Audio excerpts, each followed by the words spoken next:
पाँच जनवरी 1967 पटना यूनिवर्सिटी के छात्रों पर गोली चलाती है बिहार पुलिस। कारण स्टूडेंट प्रोटेस्ट, जिसकी शुरुआत 1966 में ही हो चुकी थी। इस गोलीकांड में 9 छात्रों की मौत हो जाती है, 46 छात्र घायल हो जाते हैं। बस फिर क्या था, बिहार के कई जिलों में छात्र सड़कों पर उतर जाते हैं और उठती है एक हवा जो बिहार में आजादी के पहले से सत्तासीन कांग्रेस को सत्ताहीन बनाकर छोड़ती है।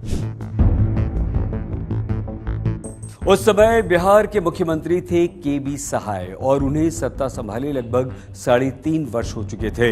इन 3.5 वर्षों में उन पर और उनके मंत्रियों जैसे महेश प्रसाद सिन्हा, राघवेंद्र नारायण सिंह, राम लखन सिंह यादव और सत्येंद्र नारायण सिंह पर भ्रष्टाचार के अनेक आरोप लगे, जिसका विरोध केंद्र में भी कई बार किया गया। ये वो समय था जब केंद्र में इंदिरा गांधी की सरकार थी और कांग्रेस की कमान थी। कामराज के हाथों में कांग्रेस में आंतरिक मतभेद भी शुरू हो चुके थे और विपक्ष में राम मनोहर लोहिया की संयुक्त समाजवादी पार्टी और भारतीय जनसंघ की जड़ें भी मजबूत हो रही थी।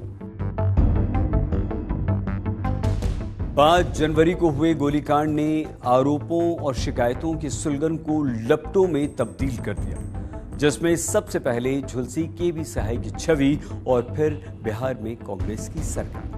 क्यों? क्योंकि यह वर्ष था 1967 और कुछ ही समय में होने वाला था बिहार का चौथा विधानसभा चुनाव। सहाय को अंदाजा तो हो ही गया था कि बिहार के छात्र तो अब उनका साथ देने वाले नहीं हैं और विपक्ष ये मौका बिल्कुल भी गंवाने वाला नहीं।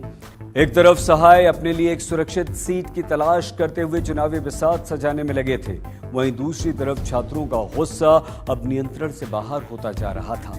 बात यहां तक पहुंच गई कि छात्रों ने हजारीबाग में के.बी. सहाय के पैतृक घर पर और नवादा में खुद के.बी. सहाय पर हमला कर दिया।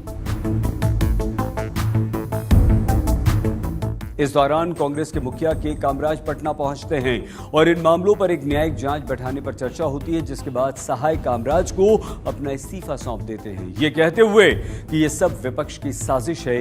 विपक्ष ने ही छात्रों को भड़काया है और वो प्रशासन को डिमोरलाइज नहीं करना चाहते।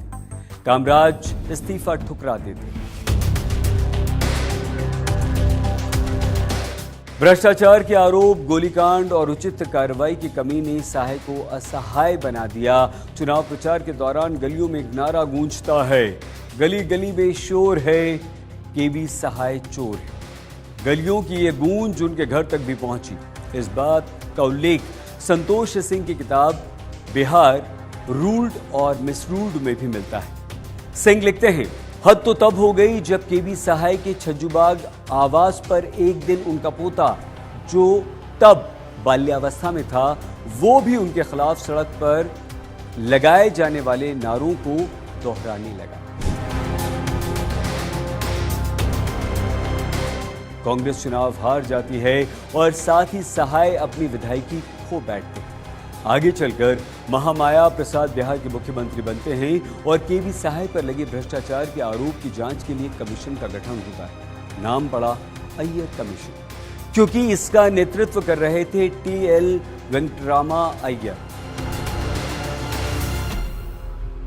जांच में उन पर लगे आरोप कुछ हद तक सही सिद्ध हुए, जिसके खिलाफ के.बी. सहाय ने आवाज भी उठाई और आखिरकार 1974 में सहाय हजारीबाग से एमएलसी चुने गए और यहीं उनकी राजनीति की अंतिम जीत भी हुई।